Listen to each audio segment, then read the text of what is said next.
తెలీదా? పాత గురువులు అంటే శిష్యులను చూస్తే వారవజాలం.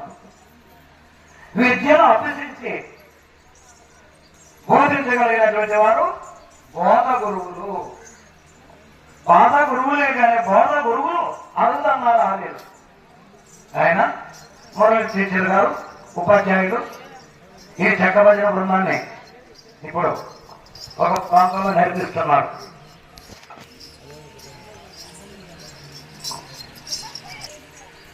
మన గ్రామంలో నేర్పించేటప్పుడే ఒకరోజు పూజ పెళ్ళి వచ్చాము. ఆయన నేర్పిస్తున్నారు ఇప్పుడు.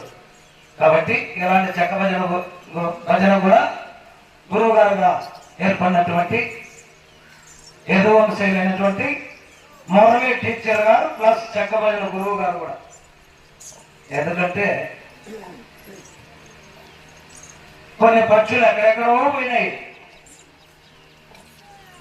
సాయంకాలానికి ఎక్కడికి వస్తాయి,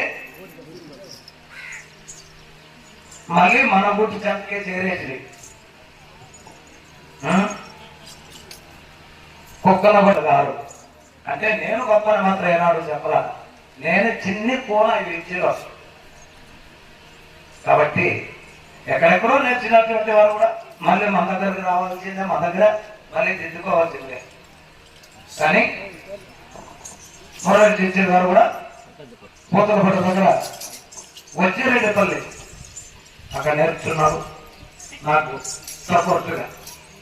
కాబట్టి వారు కూడా ఇక్కడికి ఇచ్చేసి నా విన్నపాన్ని మన్నించి ఇక్కడికి ఇచ్చేసి ఇలాంటి కార్యక్రమంలో పాల్గొని మన పండుగతోటి చక్కబడి ₹1 గ్రామీణ కార్మికులుగా సమర్పించుకున్నారు. వారిని వారి కుటుంబీకులను